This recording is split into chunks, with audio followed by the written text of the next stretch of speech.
كتاب اليوم يتناول موضوع جميل. موضوع برنامجنا اللي حنا نقدمه لكم هو موضوع كتاب اليوم، الكتاب في الحضارة الإسلامية. هذا الكتاب مؤلفه عبد الله الحبشي.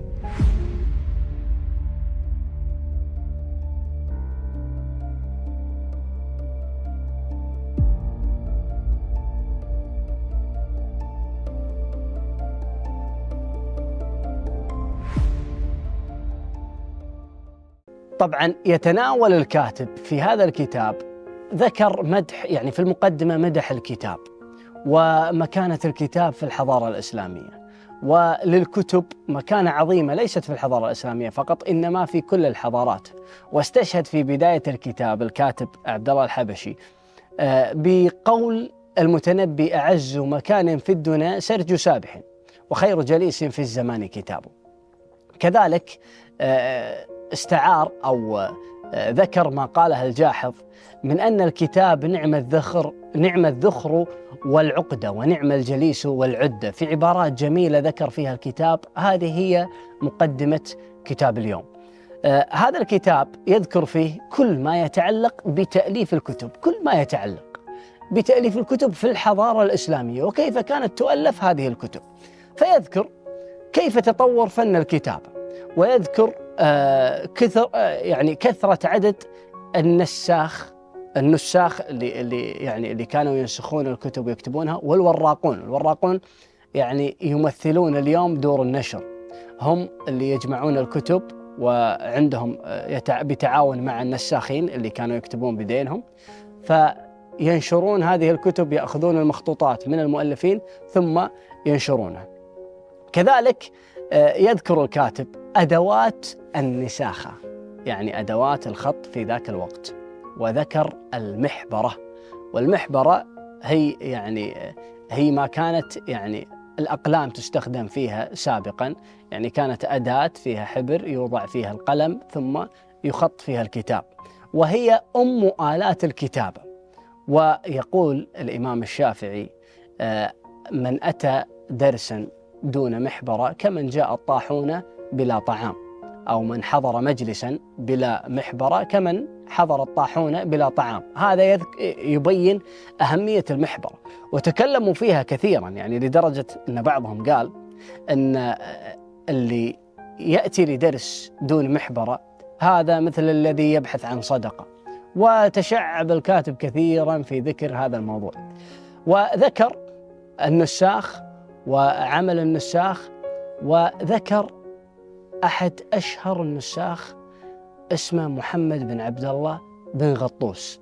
هذا الرجل كان لا ينسخ ولا يكتب إلا القرآن الكريم، وأخذ عهد على نفسه أن لا يكتب حرف إلا من القرآن الكريم.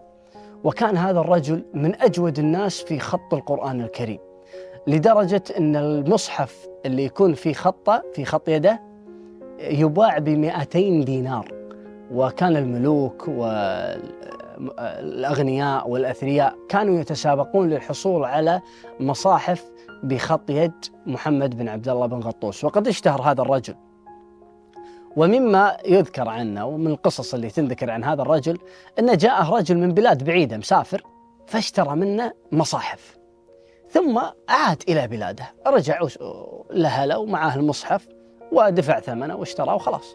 فتذكر محمد بن عبد الله أن عنده أخطاء في نسخ هذا المصحف بحركات أو ببعض النقاط، فسافر إلى هذا الرجل، سافر ودخل على هذا الرجل، يعني وصل لبيت هذا الرجل فقال: أعطني المصحف الذي اشتريته مني. خاف الرجل، يعني أنا ما أخذ المصحف، هذا المصحف اللي كاتبه واحد من أعظم الخطاطين يجي يأخذه مني. فقال له: لقد اشتريته منك ودفعت الثمن وتفاصلنا، يعني البيع إذا افترق البائع والمشتري خلاص تمت البيع. قال: أعطينيه وأريد بس أبى أشوفه بس. فأخذ المصحف وبحث في هذا المصحف، وفعلا وجد الخطأ الذي أخطأ فيه هو، وعدل هذا الخطأ ثم أعاد المصحف لهذا الرجل. انظروا إلى جودة ودقة وإتقان هذا الرجل. كذلك مما ذكر عن النساخة وعن هذا الموضوع أن كانت عندهم آداب يعني لمن يريد كتابة الكتب الشرعية من النساخين. كان أول شيء يكتبون وهم على طهارة بحبر طاهر، وبعضهم كان يستقبل القبلة وهو يكتب، ولا يكتبون لا يكتبون إلا وهم على طهارة، يعني على وضوء، يعني يتوضأ ويروح ينسخ هذه الكتب. طبعا إذا تصورنا أن يعني عدد الصفحات التي كانوا ينسخونها، طريقة نسخهم، يعني الكتب اليوم في مطابع تطبع وهذا يعتبر من العمليات المكلفة، فما بالكم أنهم كانوا يخطون بأيديهم هذه يعني الصفحات. فتجد أحد النساخ يكتب عشرات الآلاف إن لم يكن أكثر من ذلك من الصفحات، وهو ينسخ يعني يكتب بها وينشرون هذا العلم. والكتب في الحضارة الإسلامية كانت كثيرة جدا، يعني هذا يبين لنا أن مهنة النساخ كانت منتشرة على مدى واسع، وكان كثير من يمارس هذه المهنة. الله سبحانه وتعالى أول ما أنزل من كتابه الكريم على نبيه عليه الصلاة والسلام هي كلمة اقرأ. أنا من بدل بالكتب السحابة لم أجد لي وافيا إلا الكتاب. يقول الجاحظ الكتاب هو الجليس الذي لا يطريك، والصديق الذي لا يغريك، والرفيق الذي لا يملك، إلى أن يقول ومن لك بمؤنس لا ينام إلا بنومك ولا ينطق إلا بما تهوى. ذكر الكاتب كذلك أسعار الكتب في ذاك الزمان، ولك أن تتصور إذا الكتاب مخطوط باليد، يعني ما في كتاب نفس اليوم طباعة وآلات تشتغل وخط إنتاج، لا، مخطوط في اليد. يقول فهذا جعل أسعار الكتب عالية في ذاك الوقت، وبعض الناس كان يتحايل على الوراقين بياعين الكتب لدرجة أنه ممكن يتغافل الوراق ويشق جزء من الكتاب، فيقول حق الوراق هذا كتاب، يعني هذا كتاب قديم، أو هذا كتاب غير صالح وفيه عيوب، فيطلب أنه يعني يشتريه بثمن أقل من المعروض. كذلك تأتي بعض المواسم اللي يصير فيها كساد لأسعار الكتب، ولكن عادة هذه المواسم تكون فيها كساد أو مجاعة أو يعني ظروف صعبة تخلي أسعار الكتب زهيدة. ومما ذكر علاقة بعض القراء بالكتب، وذكر قصة علي بن أحمد الفالي مع كتاب الجمهرة، وكيف أنه باع هذا الكتاب لما يعني الكتاب قاعد عنده 20 سنة، وكان يحب هذا الكتاب وقرأ هذا الكتاب كثيرا. فجاءت زوجته وقالت له حنا في حاجة، يعني حنا مضطرين والعيال جواعة، وسبحان الله الأبناء يعني مجبنة تخلي الإنسان يقدم على أشياء ما يبي يسويها، ولكن اضطر إلى ذلك. فعرض هذا الكتاب للبيع، وقيل أنه كتب في آخر صفحة من هذا الكتاب أو على هذا الكتاب كتب أبيات تمثل حاله، يقول فيها أنست بها 20 حولا وبعتها، لقد طال وجدي بعدها وحنيني، وما كان ظني أني سأبيعها، ولو خلدتني في السجون ديوني، ولكن لضعف وافتقار وصبية صغار عليهم تستهل شؤوني، فقلت ولم أملك سوابق عبرة مقالة مكوي الفؤاد حزيني، وقد تخرج الحاجات يا أم مالك من قلب بهن ظنيني.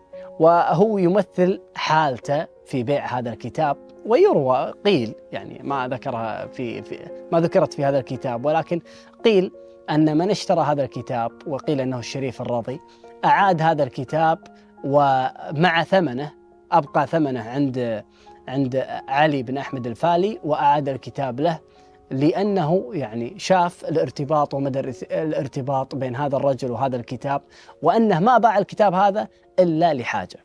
كذلك ذكر باب عن إعارة الكتب، وكيف أن هناك اختلاف بين القراء في إعارة الكتب، فمنهم من كانت له مكتبات واسعة بسبب الاستعارة، ومنهم من كان يعني مثل القاضي وكيع قال أول بركة العلم إعارة الكتب. وأما بعض الناس أو بعض القراء كانوا لا يعيرون الكتب، وإذا أراد أحد أن يأخذ منهم كتاب ذهبوا للنساخين قالوا انسخ لي هذه النسخة من الكتاب ثم يعطيها للآخر ولا يعطي النسخة التي معه. كذلك ذكر الكاتب في كتابه من حرق مكتباته أو من غرقت كتبه أو من أتلف الكتب اللي عنده. وذكر في ذلك قصة لأحد النحويين ألف كتاب في شرح كتاب سيبويه، وكان هذا الرجل كان يتحاور مع أحد التجار في مسألة من مسائل كتابه أو الشرح اللي وضعه. فهذا التاجر الظاهر أن السجال صعد وصار خلاف بينهم على مسألة من المسائل، فراح وأغرق الكتاب، راح يكب الماء ويمسح الحبر عن الكتاب اللي هو مألفه، وراح يضرب هذا الكتاب بالحائط ويقول لا أجعل من أولاد البقالين نحات، نحويين. وكل هذا يبين لك الغضب، شنو نتائج الغضب عند بعض الذين كتبوا الكتب. كتاب ماتع وموضوعه ماتع وكتاب شيق، وهذا الكتاب لا أعلم إن كان موجود بكثرة في السوق، ولكن هو كتاب ثمين يستحق القراءة، وعدد صفحاته بسيط.